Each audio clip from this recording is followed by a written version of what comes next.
Jake's story. Jake Thompson had driven these roads for years. As a long-haul trucker, the nights were long, the highways endless, and the towns indistinguishable from one another.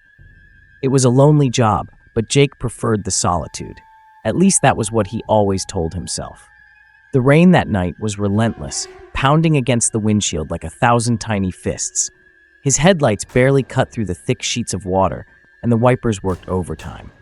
It was past midnight, and Jake had another 100 miles before the next truck stop. His eyelids grew heavier by the mile, and he fought the urge to pull over for a nap. The sooner he got to the stop, the sooner he could sleep. As the road wound through a stretch of forest, Jake noticed a figure on the side of the road, illuminated briefly by his high beams. A hitchhiker, standing there, drenched to the bone with his thumb out, waving for a ride. Jake hesitated for a moment, glancing at the empty passenger seat. Picking up hitchhikers wasn't something he made a habit of. Too many stories about robberies, even murders. But something about this man, his silhouette hunched under the downpour, made Jake reconsider. Maybe it was the rain, or maybe it was the fact that the next town was miles away. He flicked on his turn signal and pulled to the side of the road.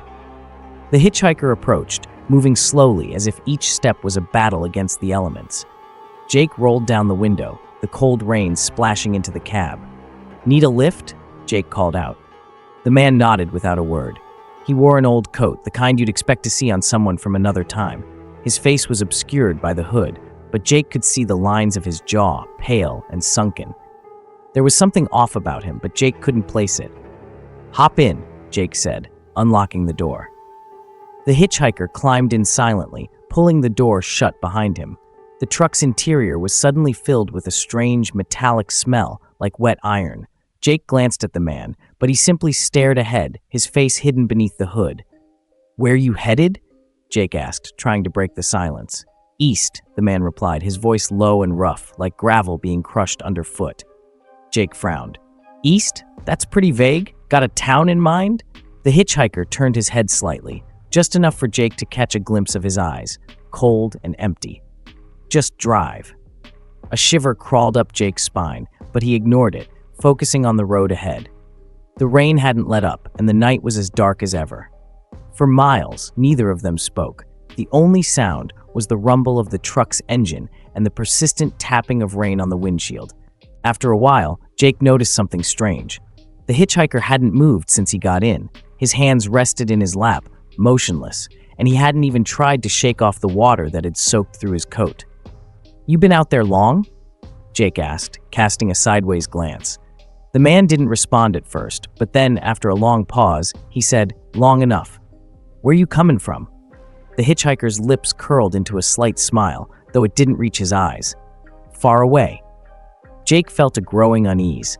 He had picked up hitchhikers before, but none of them had been this unsettling. There was something wrong about this man, something that gnawed at the edges of Jake's mind. "I've been down these roads before," the hitchhiker said suddenly, his voice cutting through the silence. "Passed through these woods many times. People don't always make it out." Jake's grip tightened on the steering wheel. "What do you mean by that?" The hitchhiker turned his head fully now, and Jake could see his face more clearly. His skin was pale, almost translucent, and his eyes, there was something wrong with his eyes. They were too dark, like bottomless pits. "You've heard the stories, haven't you?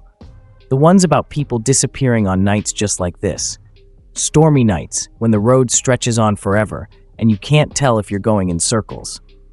Jake swallowed hard, trying to keep his focus on the road. He'd heard stories, sure. Truckers always swapped tales of haunted highways and cursed stretches of road, but those were just stories, weren't they?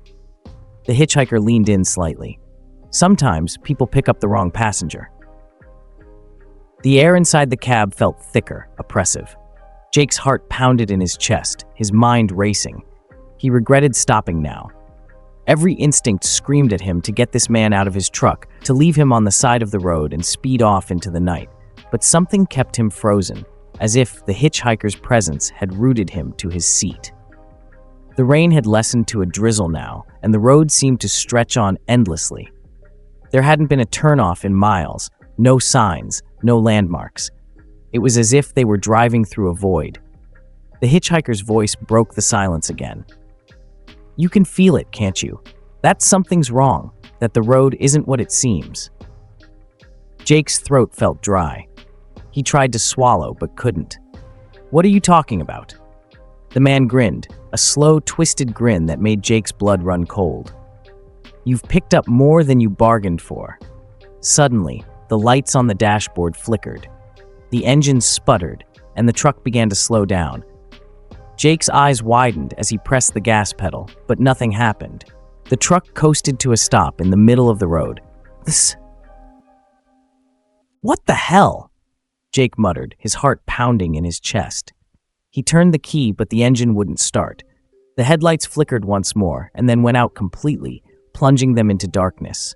The hitchhiker shifted in his seat, the sound of wet fabric creaking in the silence. "Looks like your truck's done for." Jake fumbled for his phone, his hands shaking. No signal. Of course, there was no signal. He cursed under his breath and turned to the hitchhiker. "Look, I don't know what's going on, but..." His voice trailed off when he saw that the passenger seat was empty. The hitchhiker was gone. Jake's heart skipped a beat. He hadn't heard the door open, hadn't heard anything. Panic surged through him as he grabbed the door handle and swung it open, stepping out into the cold night air. "Hello?" he called out, his voice trembling. "Where the hell did you go?" The rain had stopped, but the air was thick with fog, swirling around him like a living thing. Jake took a few hesitant steps away from the truck, squinting into the darkness. The road stretched on for miles, but there was no sign of the hitchhiker. No sound, no movement, nothing. Just as he was about to turn back to the truck, he heard it. A faint whisper, his name. "Jake," he froze, his breath catching in his throat. The whisper came again, closer this time. "Jake." He spun around, his eyes darting through the fog. There was no one there. The road was empty, the woods silent. But then, out of the corner of his eye, he saw movement. A figure, standing just at the edge of the fog. The hitchhiker. But something was different now. His shape was distorted, twisted, like a shadow that didn't belong. Jake backed up toward the truck, his heart racing. "Stay back," he shouted, his voice shaking. "Stay the hell away from me." The figure didn't move. It just stood there, watching him with those empty, dark eyes. And then, slowly, it began to walk forward. Jake scrambled back into the truck, slamming the door shut behind him. His hands fumbled with the keys as he tried to start the engine again, but it was dead. He glanced out the window, and the figure was closer now, its twisted form looming out of the fog. Desperation clawed at him as he reached for his phone, praying for a signal. His hands trembled as he dialed, but the screen remained blank. No signal, no help. The figure was at the window now, its face inches from the glass, its eyes locked onto Jake's, and for a moment, time seemed to freeze. The whisper came again, soft and cold. "Jake?" Suddenly, the truck's lights flickered back on. The engine roared to life, and without thinking, Jake slammed his foot on the gas pedal. The truck lurched forward, tires screeching on the wet pavement. The figure disappeared into the fog as Jake sped down the road, his heart pounding in his chest. He had to get away. His life depended on it. He didn't stop. Not for miles, not until the sun began to rise on the horizon. The fog lifted, and the road stretched out before him, clear and endless. But Jake knew he would never be the same. The experience he had had jolted his nerves badly, a nightmare he would always carry with him. He had picked up more than just a hitchhiker that night. Something far worse had taken a seat beside him, and it would haunt him for the rest of his days. Strangers on the road. It was the middle of summer when Jenny Richards decided to take a road trip to visit her parents in a rural town far from the city lights. The open road offered freedom. The windows of her car were down, and the warm breeze brushed through her hair as she sped down the highway. She had always loved driving at night. There was something peaceful about the way the road stretched endlessly before her. The headlights cutting through the darkness, illuminating the unknown. But on this particular night, That feeling of peace was elusive. Something about the air felt different. The moon was unusually low in the sky, casting an eerie glow over the deserted road. The trees that lined the highway seemed to lean in closer, their branches gnarled and twisted like the arms of old, forgotten giants. Her phone had no signal, not that it mattered. Jenny had driven this route many times and knew the way by heart. She was halfway to her destination, with miles of dark road ahead and not a soul in sight. That was when she saw him. A figure standing on the shoulder of the road, his thumb outstretched in the universal gesture of a hitchhiker. At first, Jenny considered driving past him. She had heard enough stories to know that picking up strangers could lead to trouble. But something about him made her slow down. He looked harmless, just a young man, maybe in his early 20s, with a backpack slung over one shoulder. He stood there, drenched in sweat under the oppressive summer heat, his face pale and weary. Jenny hesitated but finally pulled over a few feet ahead of him. She glanced in the rearview mirror as the man approached, his steps slow and deliberate. She had a sinking feeling in her gut but pushed it aside. After all, it was just one guy. He didn't look dangerous. He leaned down to the window, a nervous smile spreading across his face. "Hey, thanks for stopping. I've been walking for miles." "No problem," Jenny replied, forcing a smile. "Where you headed?" "Anywhere far from here," he said, a strange edge to his voice.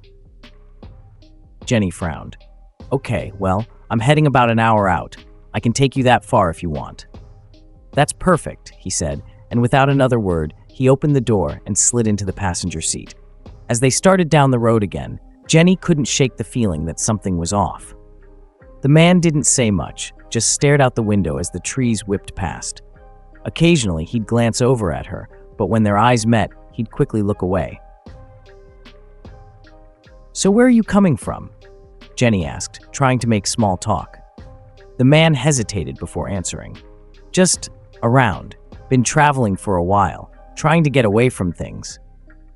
Jenny nodded, though his vague answer didn't sit right with her. "You got a name?" He turned to look at her, his eyes dark and hollow. "It's Will." "Will," Jenny repeated, her fingers gripping the steering wheel a little tighter. "I'm Jenny." Will didn't respond, just turned back to the window, his expression unreadable. Minutes passed, and the silence between them grew heavier.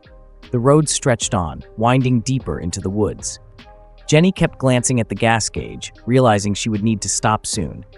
There was a gas station about 20 miles ahead, a small place she remembered from previous trips. She decided to pull in there, get some gas, and maybe some distance from her uneasy passenger. As they approached the gas station, the bright fluorescent lights stood out starkly against the dark woods. Jenny pulled up to the pump, and the station seemed deserted. No cars, no people, just an empty lot and a dimly lit convenience store. "I'm gonna grab some gas," Jenny said as she unbuckled her seatbelt. "You want anything from the store?" Will shook his head, his face still expressionless. "No, I'm good." Jenny nodded, stepping out of the car and walking toward the store. As she neared the entrance, she glanced back at the car. Will was still sitting in the passenger seat, staring straight ahead. She couldn't shake the feeling that he was watching her, even though his eyes weren't on her. The bell above the door chimed as she entered the convenience store. A middle-aged man behind the counter barely looked up from his newspaper as she approached. "Hey," Jenny said, trying to sound casual. "Just filling up the tank." The man finally looked up, his eyes narrowing as he glanced outside at her car. "You alone?" he asked, his voice gravelly. Jenny hesitated, then shook her head. "No, I've got a passenger." The man's gaze lingered on the car for a moment longer before he spoke again. "Be careful out there. Not many people come through these parts after dark." "Yeah," Jenny said, unnerved by his tone. "I'll keep that in mind." She paid for the gas and headed back to the car. As she approached, she noticed Will wasn't in the passenger seat anymore.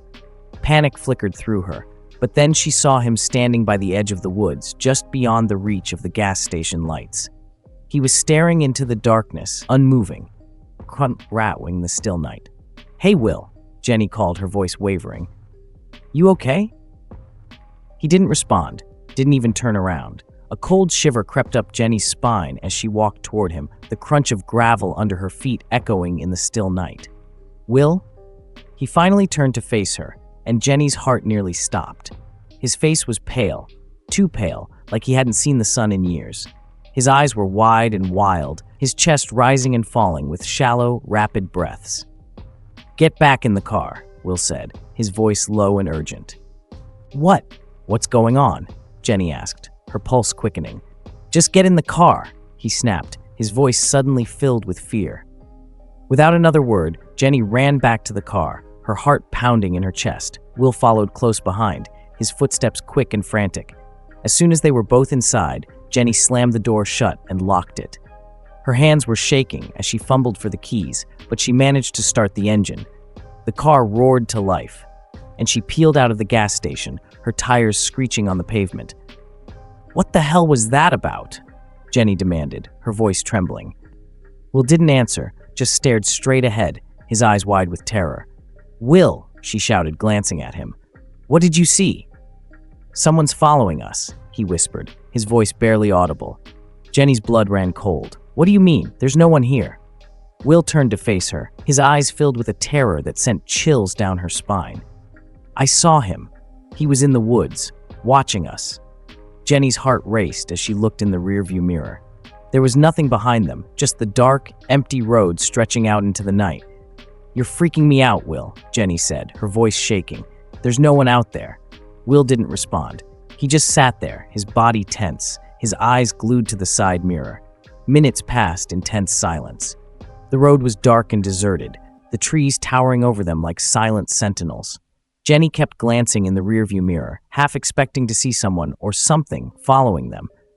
But there was nothing, just the empty highway and the oppressive darkness. Suddenly, Will grabbed her arm, his grip tight and desperate. "There! Did you see that?" Jenny's heart skipped a beat as she glanced in the mirror. But there was nothing, just the road as empty as ever.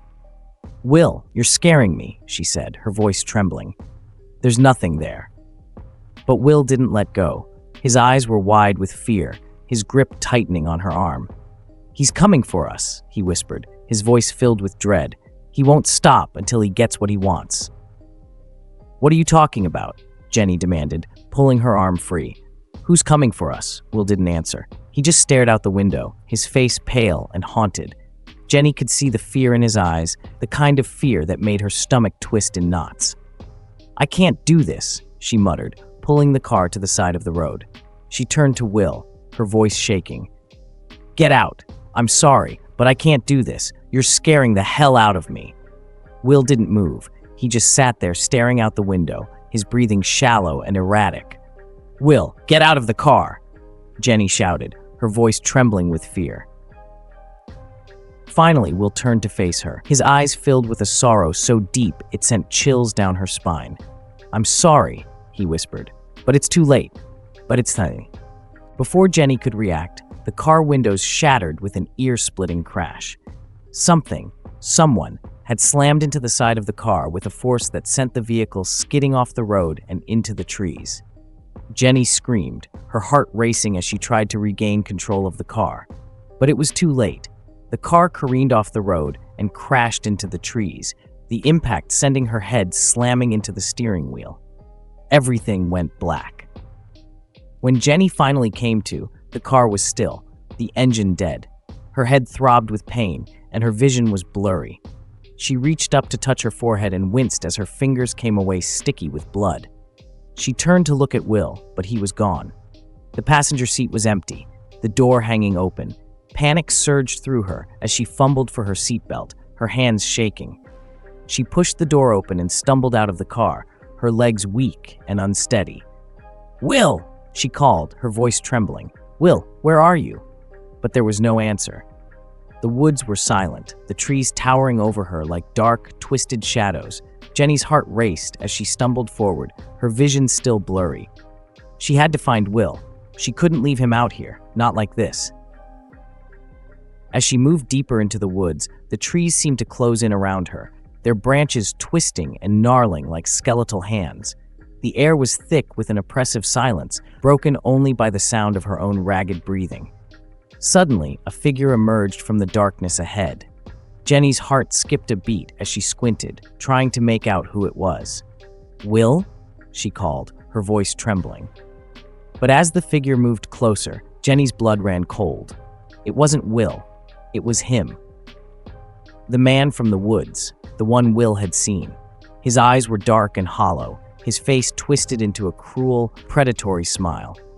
Jenny turned to run, but it was too late. He was already upon her. The last thing she heard was the sound of his cold, merciless laughter echoing through the woods as the darkness swallowed her whole. The vanishing passenger.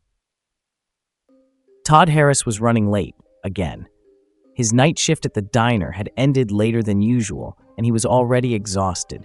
With a long stretch of highway ahead of him, he just wanted to get home, collapse on the bed, and forget that the past 12 hours ever happened. The night was unusually quiet as his car sped down the rural road.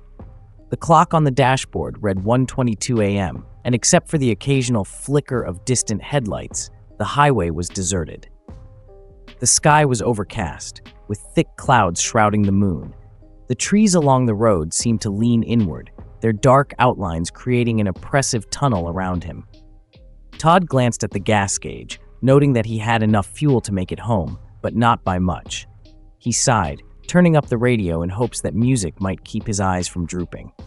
Just as the radio host's voice came on, announcing some late-night talk show, Todd spotted something up ahead. In the distance, through the mist that was beginning to form along the road, he saw a figure standing at the edge of the highway. His headlights illuminated a man, his thumb extended in the classic hitchhiker gesture. Todd's first instinct was to drive past. It was too late for him to be picking up strangers. And besides, who hitchhiked in the middle of the night on a deserted road? But as his car neared the man, something about the hitchhiker gave him pause. He was young, maybe in his mid-20s, with a thin jacket and jeans, shivering in the cool night air. His face was drawn, pale, and desperate. Todd felt a pang of guilt. He had been in situations where he needed help before, and he couldn't just leave the guy stranded out here in the middle of nowhere. He slowed down, pulling up beside the man, and rolled down the window. "Need a lift?" Todd asked, leaning out slightly. The man nodded eagerly, his eyes wide with gratitude. "Yeah, please," he said in a hoarse voice.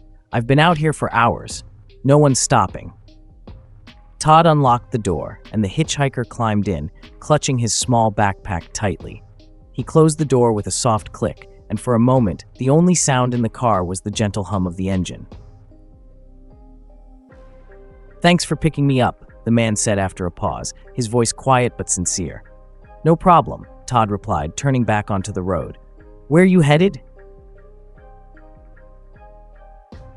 "Anywhere closer to town would be good," the hitchhiker replied, his voice almost a whisper.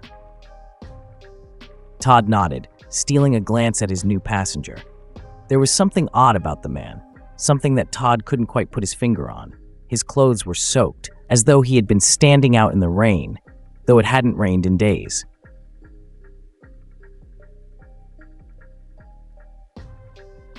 The air inside the car had taken on a damp chill, despite the windows being shut tight.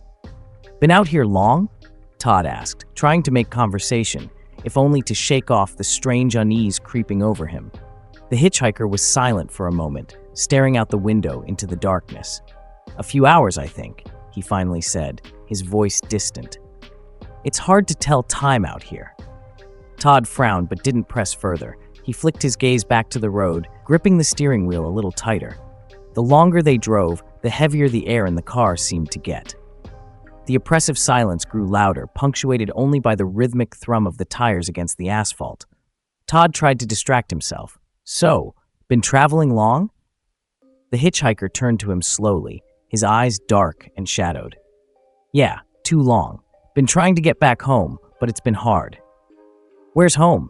"Don't know anymore," the hitchhiker replied, his voice barely above a whisper.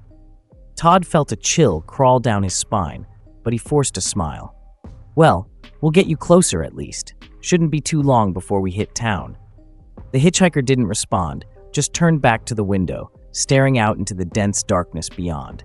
Todd glanced at the man's reflection in the rearview mirror, noticing the way his face seemed to blur in the dim light. The unease in Todd's gut twisted tighter. He'd picked up plenty of hitchhikers before. Rural roads like this one saw their fair share of stranded travelers, but none of them had ever made him feel like this. Minutes ticked by, and the road stretched endlessly ahead, a winding ribbon of black that seemed to go on forever. The mist thickened, curling like fingers around the trees and obscuring the edges of the road. Todd squinted, the visibility getting worse by the minute. As they rounded a bend, the headlights caught something in the distance. Another figure, standing at the edge of the road, thumb extended in an eerie mimicry of the hitchhiker Todd had already picked up. Todd's breath hitched. What were the chances? 2 hitchhikers alone on this desolate road at this hour? The man in the passenger seat suddenly spoke, his voice sharp and filled with fear. "Don't stop." Todd turned to him, startled by the sudden intensity in his voice. "What?" "Just keep driving," the hitchhiker insisted, his voice low and urgent. "Don't stop for him." Todd frowned but kept his foot on the gas. As they sped past, Todd stole a glance at the second hitchhiker. The man stood motionless, his face hidden in the shadow of a hood. He didn't move, didn't flinch as the car passed, his thumb still raised in that unnerving, frozen pose. "Do you know him?" Todd asked, his voice shaky. The hitchhiker didn't answer. His eyes were wide, staring straight ahead, his hands gripping the edges of his seat so tightly his knuckles had turned white. The chill in the car grew more intense, seeping into Todd's bones, making him shiver despite the summer heat outside. "What the hell's going on?" Todd demanded, his heart pounding in his chest. "I told you, don't stop," the hitchhiker muttered, his voice trembling. "They're not what they seem." Todd swallowed hard, his mouth dry. "What do you mean, they?" The hitchhiker turned to him, his face ashen. "There are more of them. They're all over this road, waiting. You stop, and you'll never leave." Todd's pulse raced as he gripped the wheel tighter, his mind racing. What are they?" The hitchhiker didn't answer. He just stared straight ahead, his eyes wide with terror. Todd's mind reeled. He wanted to dismiss the hitchhiker's words as nonsense, but the fear in the man's voice, the absolute conviction, made it impossible.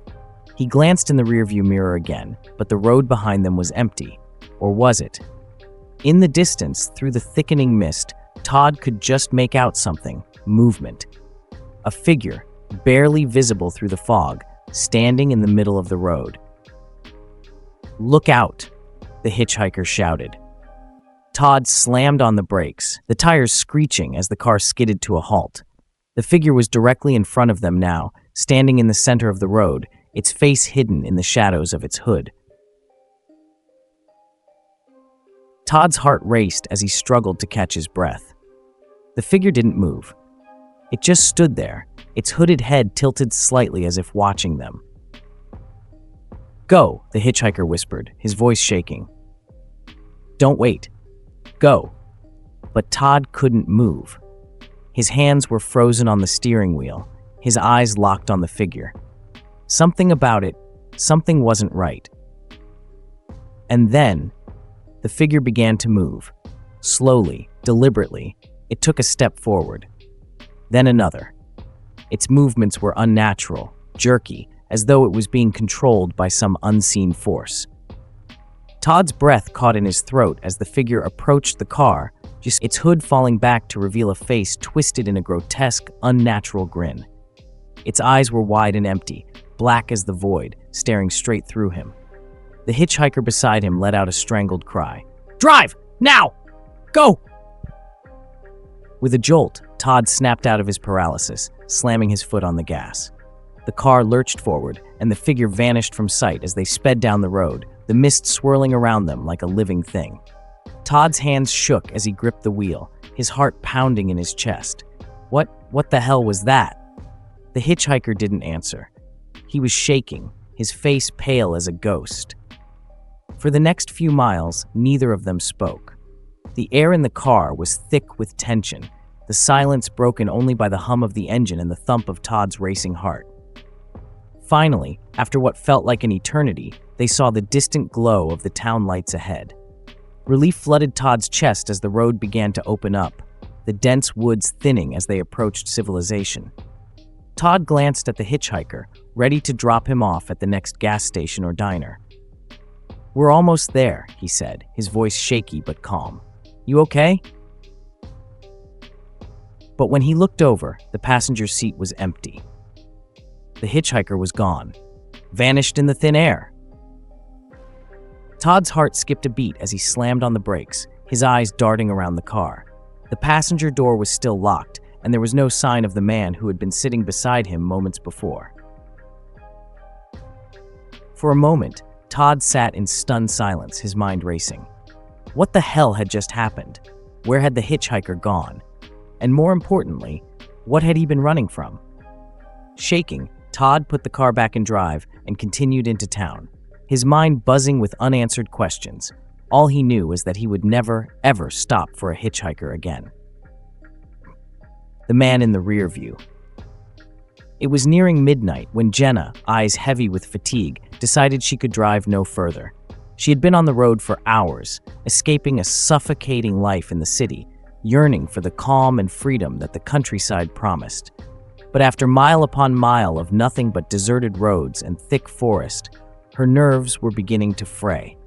The radio had long since lost its signal, leaving only static and her own thoughts to keep her company. She was somewhere deep in the heart of rural Pennsylvania, where towns were sparse and road signs even more so.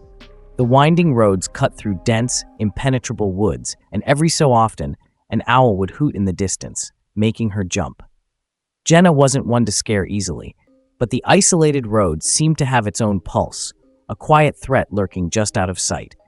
And every so often, as the minutes ticked by, she spotted something in her peripheral vision, a figure standing by the side of the road. Her heart skipped a beat. It was a man, dressed in a long, dark coat, standing eerily still.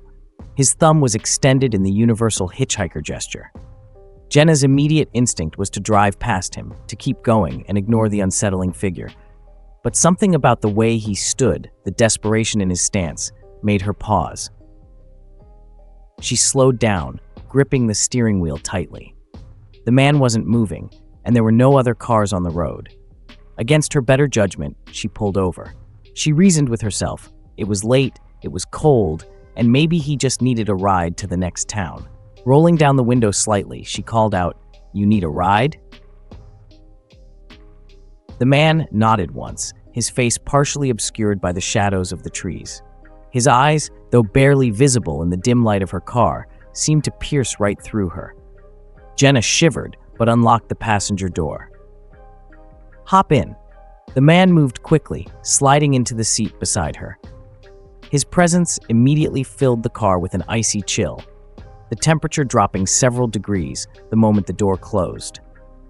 Jenna frowned, wondering if it was her nerves getting to her. His presence immediately filled the car. "Where are you headed?" she asked, trying to keep her voice steady. "Just down the road," he replied, his voice low and raspy, like he hadn't spoken in days. "Not far." Jenna nodded and hit the gas, her car lurching forward as they continued down the dark, winding road. The man sat in silence, his hands resting awkwardly in his lap, eyes forward, never looking at her. Jenna nodded.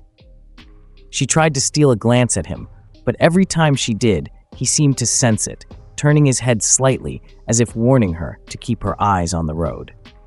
An uneasy tension settled between them, and Jenna couldn't shake the feeling that something was terribly wrong.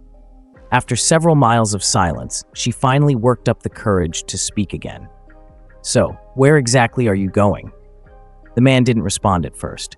For a moment, Jenna thought he hadn't heard her, but then in that same low, rasping voice, he said, "I'm just passing through." "Passing through where?" she pressed. "Doesn't matter," he murmured, his voice growing quieter. "I'll be gone soon." Jenna swallowed hard, her hands gripping the steering wheel so tightly her knuckles turned white. Something about his answer sent a ripple of fear through her, but she tried to keep calm. She focused on the road ahead, but her mind was racing. What did he mean? "I'll be gone soon?" The road grew narrower, the trees closing in on either side, like a suffocating tunnel. The shadows seemed to lengthen, stretching across the asphalt like dark fingers reaching for her car. The headlights illuminated only the dense forest and the endless stretch of road ahead, but every now and then she thought she saw movement in the trees, fleeting shadows, disappearing the moment she tried to focus on them. Then, something caught her eye in the rearview mirror. Her blood ran cold. Sitting in the back seat, barely visible in the dim light, was another man. His face was gaunt, pale, with deep-set, empty eyes staring right at her. He was smiling, a grotesque, twisted grin that sent a shiver down her spine. Jenna gasped, her heart hammering in her chest. She swerved the car slightly, almost veering off the road before regaining control. Frantically, she glanced back at the rear seat, but it was empty. The man was gone. Had she imagined it? Her breath came in shallow, panicked gasps as she glanced at the hitchhiker beside her. He hadn't moved, hadn't reacted to her near accident. He was still staring straight ahead, his expression unreadable. Jenna's hands trembled on the wheel. Did you see that?" she asked, her voice barely above a whisper. "See what?" the man replied, his tone flat and emotionless. There was someone in the back seat. The hitchhiker's lips curled into a slow, unsettling smile. "No one there but us," he said softly. Jenna's heart raced. Something was terribly, horribly wrong. She wanted to pull over, to stop and demand answers, but the fear gripping her made her keep driving. She didn't want to be alone on this road, not with this man beside her and whoever, was haunting her back seat. Minutes dragged by in silence, the road stretching endlessly ahead. Jenna's knuckles were white as she clutched the wheel, her mind replaying the image of the man in the back seat over and over again. Was she losing her mind? Suddenly, the man beside her spoke again, his voice cutting through the heavy silence. "It's not far now." "Not far to what?" Jenna asked, her voice trembling. "The end of the road," he replied cryptically, his eyes still fixed on the road ahead. Jenna felt her heart skip a beat. "What do you mean?" The man's smile widened, and for the first time he turned his head to look at her. His eyes were dark, empty voids, and his face seemed to stretch unnaturally, as though the skin was too tight for the bones beneath. "You'll see." Panic surged through Jenna's veins. She slammed her foot on the brake, bringing the car to a screeching halt in the middle of the road. The man didn't react. He simply sat there, smiling that eerie, otherworldly smile. Get out, her voice shaking with fear. "Get out of my car." "Han?" The hitchhiker didn't move. He just stared at her, that horrible grin still plastered on his face. "It's too late for that now," he said, his voice cold and hollow. "You should have never stopped." Jenna's blood ran cold. She reached for the door handle, desperate to escape, but before she could pull it open, the car's lights flickered, plunging them into darkness. The engine sputtered and died, leaving them in complete silence. Jenna's heart pounded in her chest as she fumbled for her phone, but it was dead. No signal, no light, just the suffocating darkness and the sound of her own ragged breathing. And then, from the back seat, she heard it, a low, raspy voice. "I'm still here. I'm still here." Terror seized her. She turned, but the back seat was still empty. The voice had come from nowhere and everywhere. The hitchhiker leaned in closer, his face inches from hers. His breath was cold, like the air in a morgue. "You should have kept driving." Jenna screamed and threw open the door, tumbling out of the car and into the darkness. She ran, her feet pounding against the asphalt, the cold night air biting at her skin. She didn't know where she was going. She just knew she had to get away. But the road seemed endless, the trees looming over her like towering specters. No matter how fast she ran, she couldn't escape the sound of that voice echoing in her mind. "I'm still here. I'm still here." Silent passenger. The wind howled through the empty valley as David's car sped down the desolate highway. His headlights were the only source of light for miles, casting long shadows on the road ahead. The The towering pine trees lining the highway seemed to sway ominously, their silhouettes dark and foreboding against the pitch-black sky. It was a moonless night, and the stars barely pierced through the thick clouds that hovered above, threatening rain.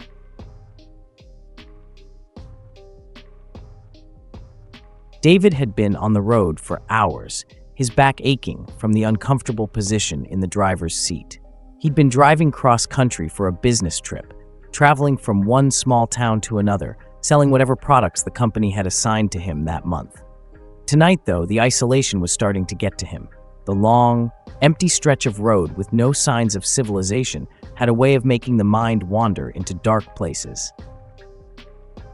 As the road stretched endlessly before him, David glanced at his dashboard. He was running low on gas.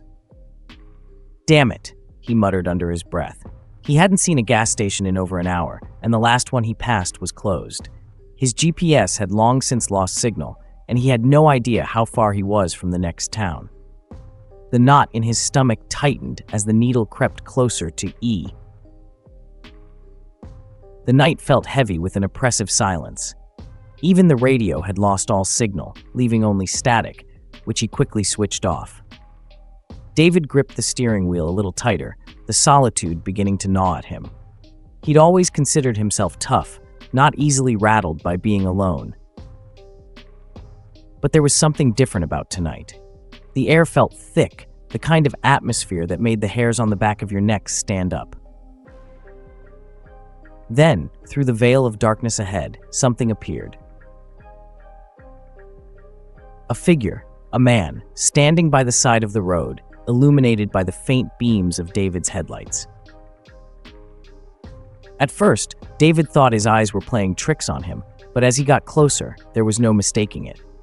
There was someone standing there, completely still, with his thumb out, signaling for a ride. David's stomach churned. The man was just standing there, motionless, dressed in a dark, tattered jacket and old, worn-out jeans. His face was obscured by a hood, and his posture was unnervingly rigid. There was no car, no belongings, no sign of how he'd gotten there or where he'd come from. It was obscured that. David's first instinct was to keep driving. Picking up a stranger in the middle of nowhere, in the dead of night?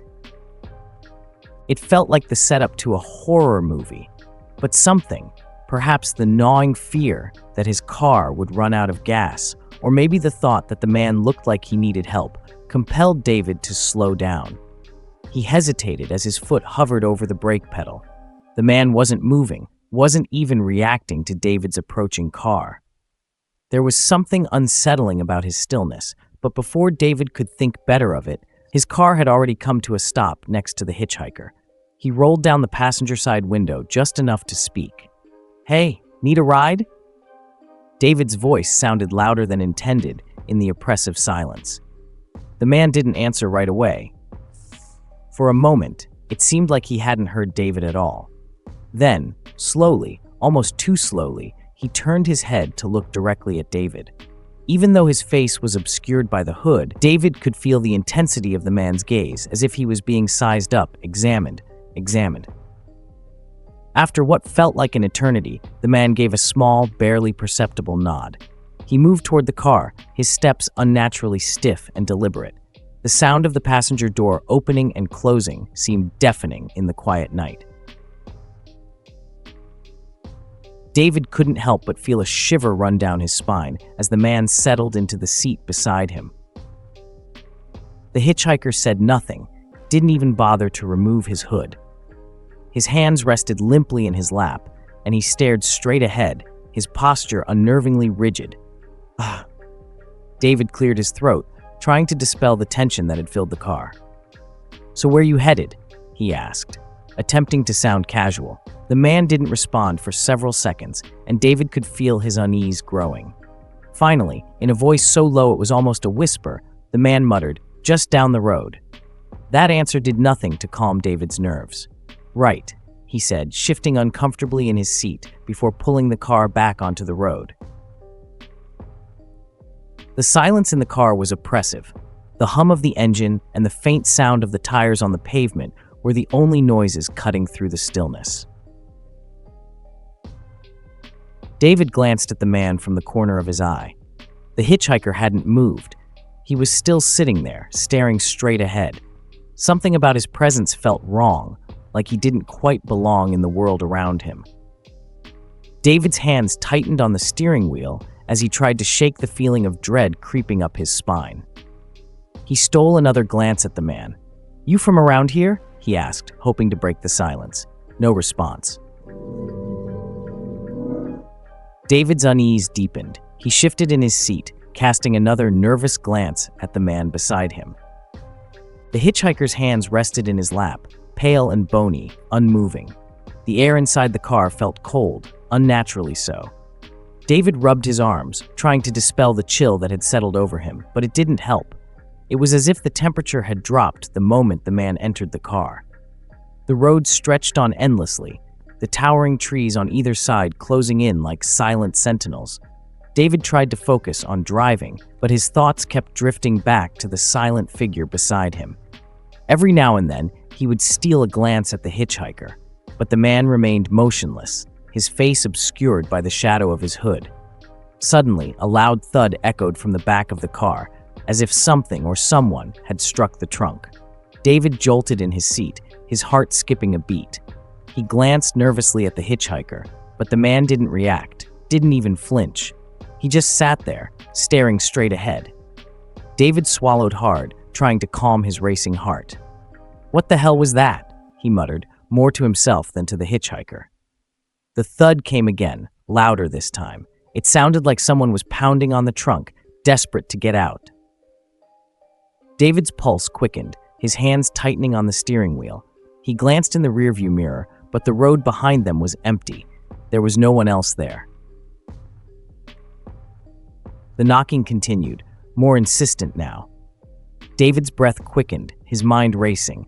There was no way anyone could be in the trunk. He had checked before leaving, but the sound was unmistakable. Someone or something was back there.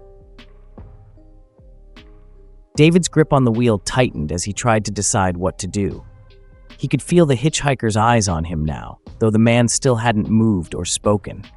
The pounding on the trunk grew louder, more frantic, sending a wave of dread crashing over David. I think I need to stop and check that out," David said, his voice shaky. The hitchhiker didn't respond. He just stared at David, his lips curling into a thin, eerie smile. David's blood ran cold. He slowed the car, pulling over to the side of the road. The pounding on the trunk stopped the moment the car came to a halt, leaving an unnerving silence in its wake. David sat there for a moment, his heart racing in his chest. He turned to the hitchhiker, who was now watching him intently, that unsettling smile still on his lips. I'll be right back," David stammered, fumbling with his seatbelt. He stepped out of the car, the cold night air hitting him like a slap in the face. The wind had picked up, rustling the trees around him, but the road remained eerily empty. David walked to the back of the car, his hands shaking as he reached for the trunk latch. He hesitated, dread pooling in his stomach. Something about this felt wrong. Everything in his gut told him to get back in the car and drive, but the persistent knocking was impossible to ignore. With a deep breath, David popped the trunk. It was empty. David blinked, his mind struggling to process what he was seeing. The trunk was completely empty, no sign of anyone or anything. He stood there for a moment, dumbfounded. Had he imagined the knocking? Was his mind playing tricks on him? A sharp creak behind him made David whip around. The passenger door was open, and the hitchhiker was standing outside the car, watching him. David's heart pounded in his chest as he took in the sight of the man. The hitchhiker's hood had fallen back, revealing a gaunt, skeletal face. His skin was deathly pale, almost translucent, and his eyes were hollow, sunken deep into his skull. His lips were twisted into that same eerie smile, but now it seemed more like a sneer, as if he knew something David didn't. David drove faster than he ever had before, the tires screeching against the asphalt as he raced away from the scene of the encounter. The headlights illuminated the winding road ahead, but the surrounding darkness seemed to loom closer, almost as if it had a mind of its own. He couldn't shake the feeling of dread that had settled deep within him. Every time he glanced in the rearview mirror, he half expected to see the hitchhiker's sinister grin staring back at him. The night felt alive, every rustle of leaves and distant howl of the wind magnified in his ears. "Just get to town," he muttered to himself, gripping the steering wheel tighter. "Just a few more miles." But the road stretched on endlessly, the trees on either side becoming twisted and gnarled, their silhouettes appearing almost human in the dim light. David's mind raced with thoughts of what could have happened if he hadn't escaped, what the hitchhiker truly was. He had never believed in ghosts or urban legends, but now, as the memories of that encounter replayed in his mind, he felt a chilling realization wash over him. The hitchhiker hadn't just been a man. He was a specter of the road itself, a creature that thrived on the fear of those who dared to travel these darkened paths. David had unwittingly crossed into a realm where the rules of reality no longer applied. Just then, a flicker of movement caught his eye. He glanced to the right, and his heart dropped. Standing on the edge of the road was a figure, a woman this time, her hand raised in a gesture of hope. She appeared lost, her clothes disheveled, and her eyes wide with desperation. Instinctively, David's heart sank. He hesitated, his foot hovering over the brake pedal. Should he stop? What if she was just another illusion? But the thought of leaving her there alone with the hitchhiker's curse was unbearable. With a deep breath, he slowed the car and rolled down the window, peering out into the night. "Are you okay?" he called out, his voice shaky. The woman stepped closer, a look of relief washing over her face. "Please, I need help. My car broke down, and I've been waiting for hours." A flicker of recognition sparked in David's mind. She seemed familiar, as though he had seen her somewhere before. "What's your name?" he asked cautiously. "Emily," she replied, her voice trembling. "I swear, I just need to get to the next town. Can you take me?" He glanced behind him, paranoia creeping back in. What if this was another trap? I don't know. It's not safe out here. "Please." Emily's eyes pleaded with him. "I promise I'm just trying to get home. You can't leave me here." For a brief moment, David felt a surge of empathy for her plight. The fear in her eyes mirrored his own, and he found himself longing for human connection amid the night's horrors.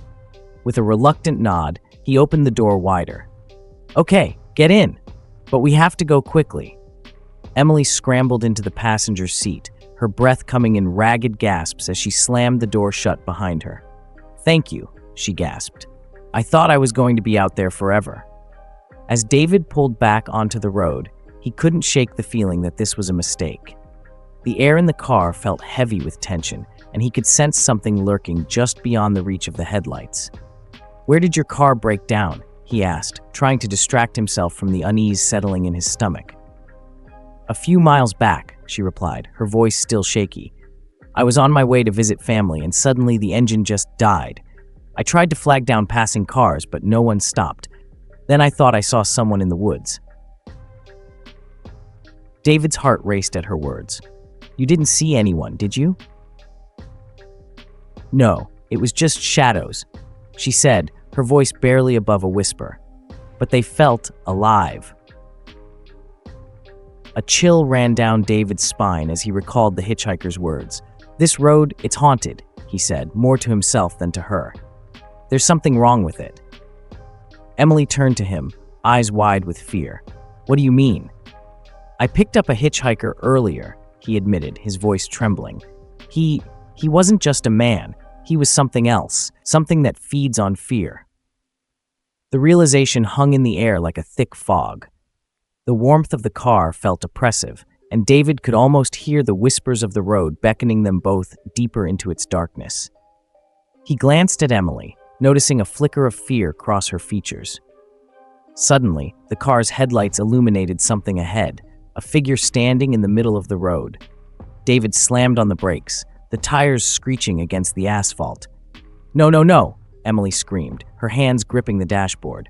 The figure was the hitchhiker, standing tall and still as if waiting for them. David's heart raced, panic setting in as he realized they were trapped. "What do we do?" Emily cried, looking frantically from the hitchhiker to David. "Stay calm," he urged, trying to keep his voice steady. "I'll turn around." He shifted the car into reverse, but before he could move, the hitchhiker stepped closer, his face obscured by shadows. David could feel the weight of his presence pressing in on them, suffocating and dark. "You can't escape," the hitchhiker said, his voice a low rumble that echoed in the night. "You've already invited me into your lives." "David," Emily screamed, her eyes wide with terror. "What does he mean?" With a surge of adrenaline, David spun the wheel, trying to veer off the road. But the hitchhiker raised his hand, and the car came to an abrupt halt, as if caught in an invisible web. "I've watched you both," the hitchhiker continued, stepping closer until his face was illuminated by the headlights. His eyes glinted with malevolence. "I thrive on fear, and you have so much of it to give." David's breath quickened, panic rising within him. "Let us go," he shouted, gripping the steering wheel as if it could save them. But the hitchhiker merely smiled, his teeth gleaming in the darkness. "You don't understand. You are part of the road now. You will never leave." In a moment of desperation, David pressed down hard on the gas pedal, and the car jolted forward, narrowly avoiding the hitchhiker as he dove back onto the asphalt. The engine roared to life, and David's pulse raced with a mixture of fear and hope. "Hold on," he shouted, the night air rushing in as they sped past the hitchhiker, who stood in the rearview mirror, his figure fading into the darkness. Emily gasped as they flew down the highway, the trees blurring into a dark tunnel around them. "We have to get out of here," she cried, her voice shaking. As they drove, David felt a strange sensation, as if the road itself was shifting beneath them. Shadows twisted and writhed at the edges of his vision, taunting him with memories of the hitchhiker's words. They were not free yet. "Just keep driving," Emily urged, her voice rising in panic. "We have to get away." But as the road twisted ahead, the headlights flickered, and David could see the faint outline of another figure appearing in the distance. His heart sank as he realized they were not alone on this road. "More of them?" he murmured, his grip tightening on the wheel. "What are they?" "More of them?" he murmured, his grip tightening on the wheel. "What are they?" Emily turned to him, her eyes wide with fear. "I don't know, but we have to get past them." With determination, David pressed on the gas, willing the car to speed up. As they approached the figures, David could see them more clearly, ghostly forms, lost souls trapped in a never-ending cycle of despair. They reached out toward the car, their faces twisted in agony. "No, keep your eyes on the road," David shouted, trying to block out the horror around them. But the road was changing again, shifting into a dark tunnel that threatened to swallow them whole. David felt the car lurch as the tires lost traction on the asphalt, the engine sputtering ominously. "Hold on," he shouted, gripping the wheel with every ounce of strength he had left. The car barreled forward, and as they approached the end of the tunnel, a blinding light engulfed them, illuminating the darkness with a radiant glow. David squinted against the brightness, unsure of what lay ahead. With one final push, he pressed the gas pedal to the floor, the car surging forward. They broke through the light, and suddenly, everything changed. They were back on a familiar road, the sun rising in the distance. The hitchhiker, the figures, the darkness, it all vanished behind them, leaving only the chirping of birds and the soft rustle of leaves. David looked at Emily, disbelief etched on his face. Did we escape?" Emily blinked, tears streaming down her cheeks. "I think we did. But what was that?" "I don't know," David admitted, feeling a weight lift from his shoulders. "But whatever it was, we survived." As they drove into the dawn, the road before them felt lighter, the darkness receding. But deep down, they both knew they had crossed into a realm where shadows lingered, and the hitchhiker might not be gone for good. The haunting memory would remain, a constant reminder of the perils that lurked along those twisted roads. They had escaped, but the true test was just beginning.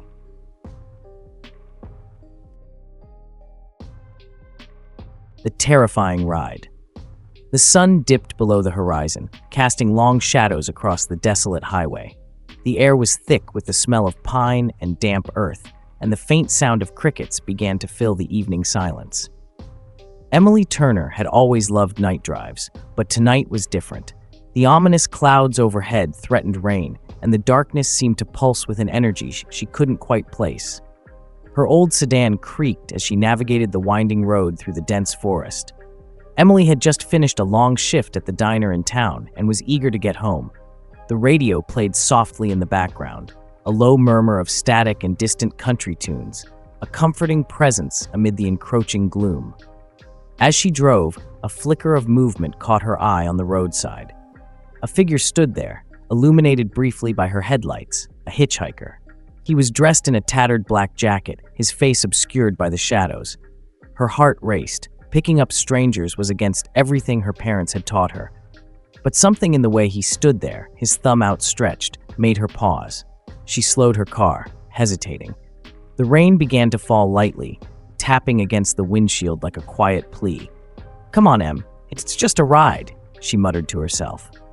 After all, he looked harmless, just a weary traveler caught in the storm. With a deep breath, she rolled down the window. "Need a lift?" she called out, trying to keep her voice steady. The hitchhiker leaned closer, his features becoming clearer. His skin was pale, almost ghostly, and his eyes gleamed with an unsettling intensity. "Yeah, thanks," he replied, his voice low and gravelly. "I've been waiting out here for hours." Emily unlocked the passenger door, and he climbed in, shaking the rain from his hair. "I'm Jake," he said, offering a hand. She hesitated before shaking it, feeling an unexpected chill run through her. "Emily," she replied, forcing a smile. "Where are you headed?" "Just trying to get to the next town," he said, glancing out the window. "You know how it is. This road can be a bit lonely." Emily nodded, trying to ignore the prickling sensation creeping up her spine. "Yeah, it's pretty quiet out here." As she drove on, the rain began to pour, drumming against the roof of the car. The landscape transformed into a blur of darkness and shadows, the trees leaning closer as if eavesdropping on their conversation. She tried to engage Jake in small talk, but he responded in clipped sentences, his gaze fixed outside. "I just got out of a bad situation," he finally admitted, his voice distant. "Needed to get away. You ever feel like you're being watched?" The question sent a shiver down her spine. "Not really," she said, forcing a laugh. "But I guess it's easy to feel that way out here." "Trust me, you should be careful," he said, turning to meet her gaze. "You never know what's lurking in the shadows." Emily tried to brush off his words, but they clung to her like the humidity in the air.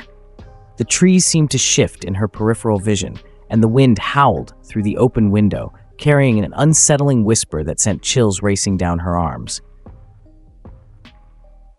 "Are you okay?" she asked, breaking the tense silence. Jake turned his head slowly, his expression unreadable. "I'm just tired. Long night." They drove in silence for a while, the only sound being the rhythmic swish of the windshield wipers.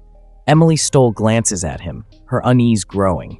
His skin was paler than she remembered, and there was something about the way he shifted in his seat, as if he were constantly on edge. Suddenly, the headlights flickered and the engine sputtered. Emily's heart raced as she pulled over to the side of the road, panic rising in her chest. No, not now," she muttered, turning the key in the ignition again.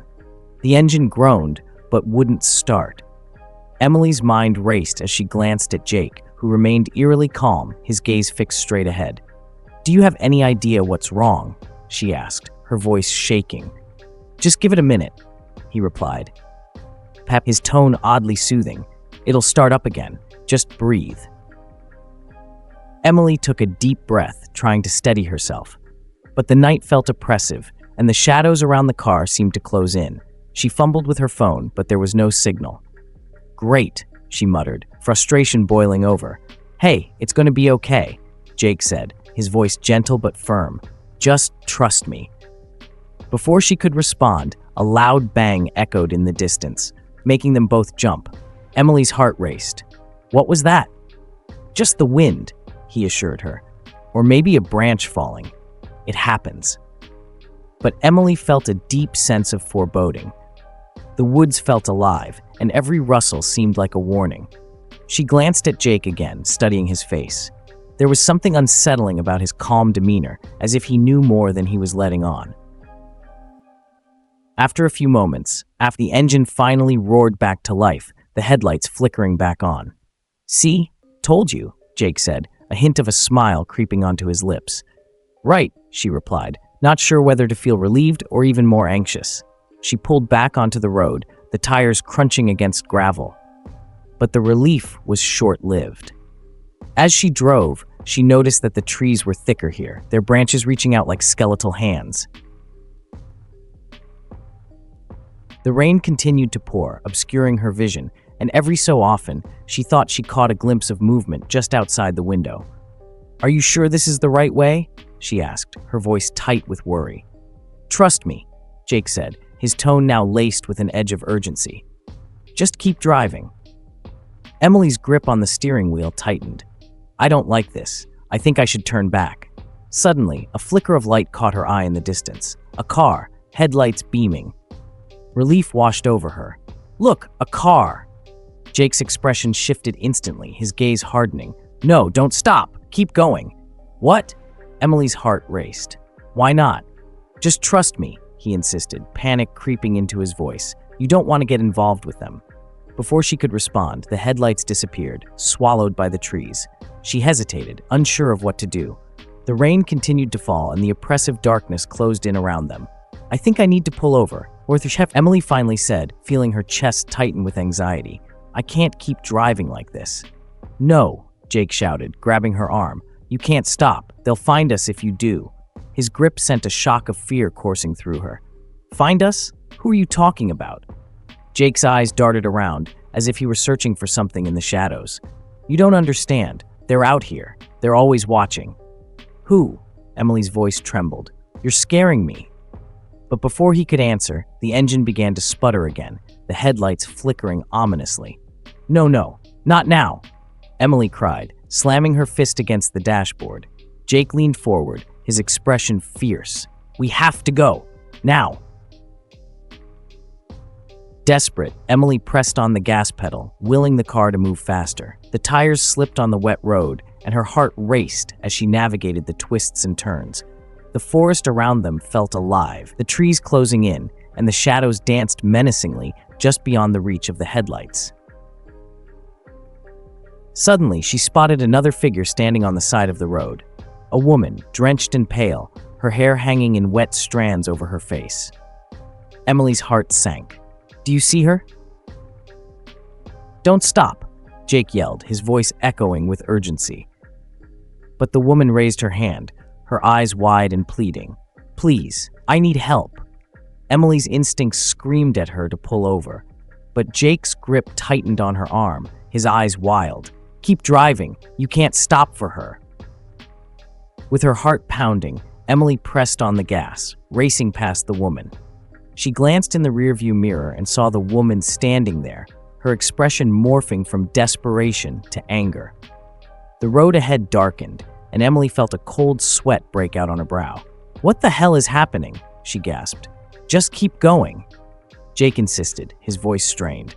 "We need to get out of here." Emily's mind raced. Who was this man? What had she gotten herself into? She stole another glance at him. The fear in his eyes mirrored her own, and she felt a pang of empathy. "Jake, please, you need to tell me what's going on." Before he could respond, the headlights flickered again, plunging them into darkness. The car shuddered, the engine sputtering violently. Emily gripped the steering wheel, her knuckles white. "Come on, start," she pleaded, turning the key frantically. The engine groaned, and in the distance she could see figures emerging from the trees, their eyes glinting in the darkness. Emily's heart raced as she slammed the key down again.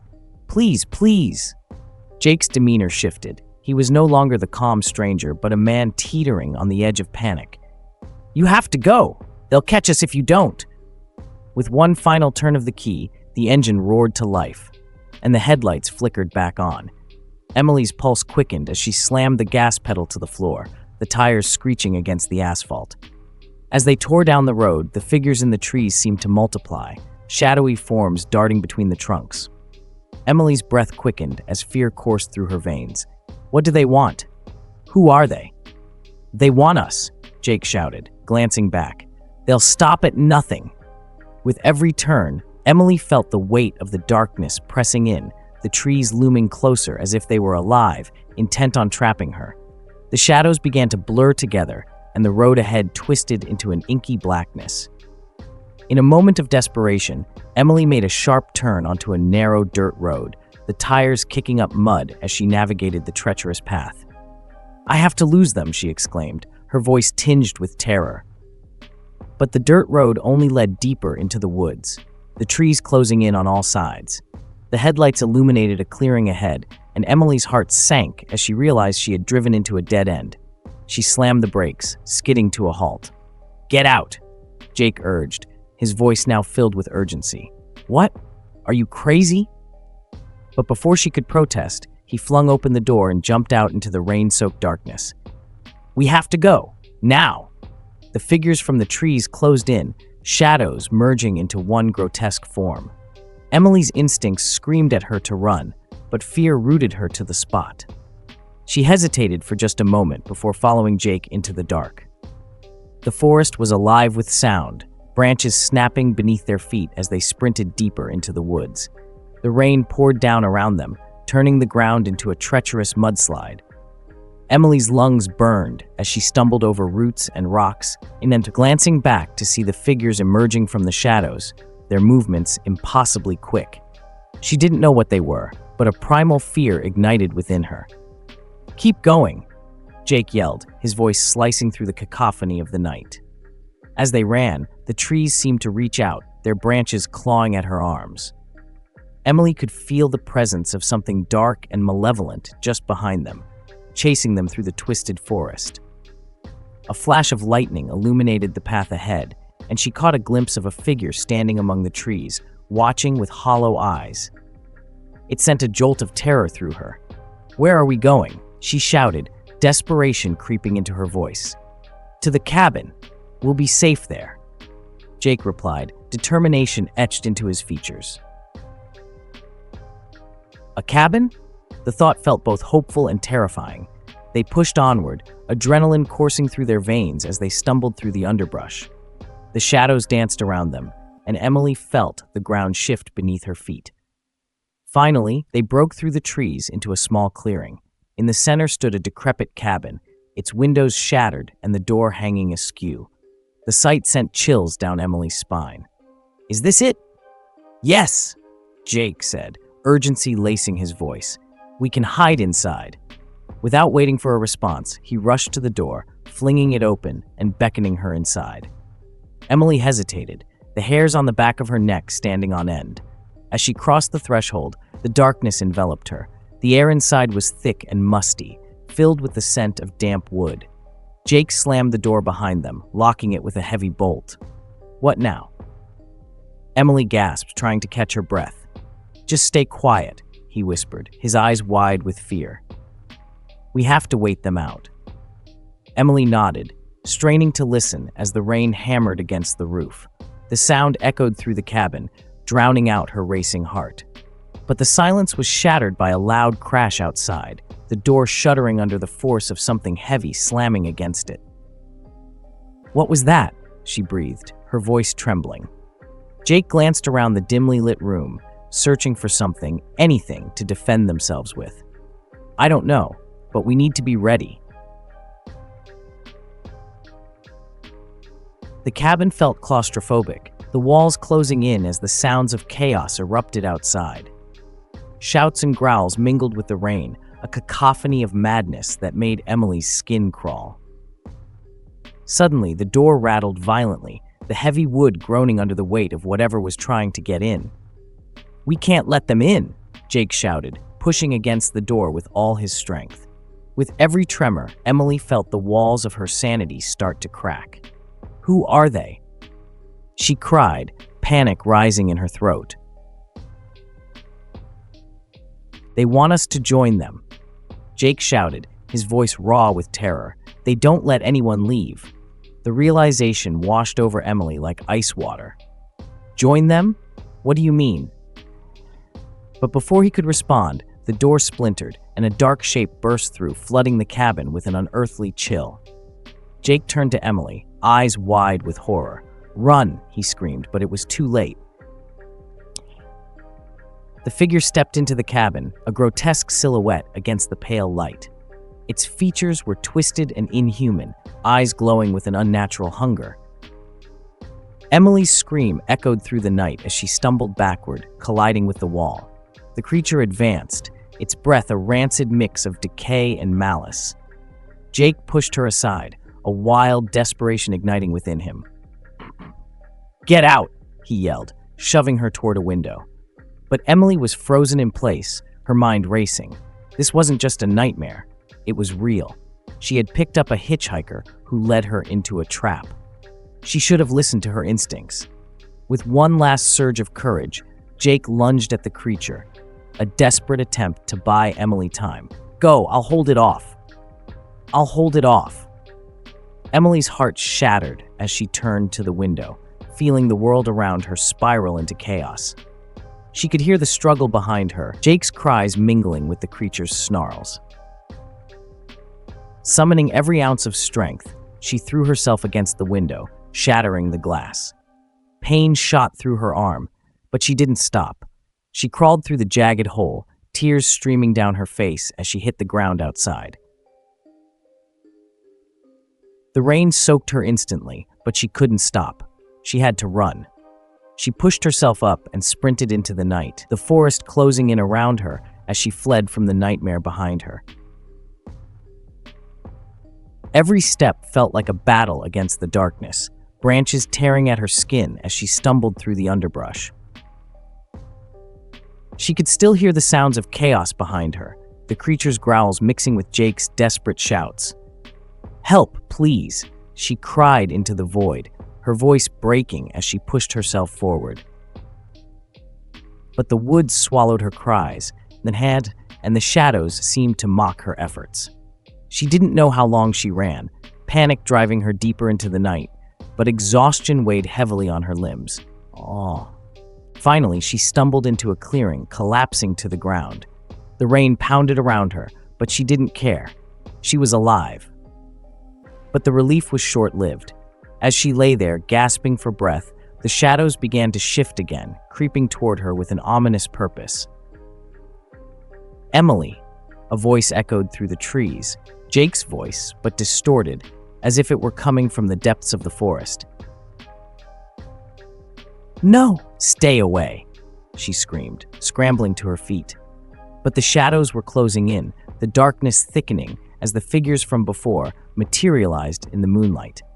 They were more than just shadows. They were the lost souls of the forest, trapped and twisted, their faces contorted in eternal despair. Emily's heart raced as she realized she was surrounded.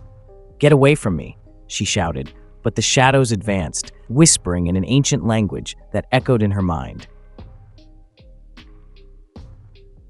"Join us," they hissed, their voices a chorus of torment. "No. No," she screamed, her voice breaking. "I won't." But as the figures closed in, she felt their icy fingers brush against her skin, dragging her into the depths of despair. In that moment, she understood the truth.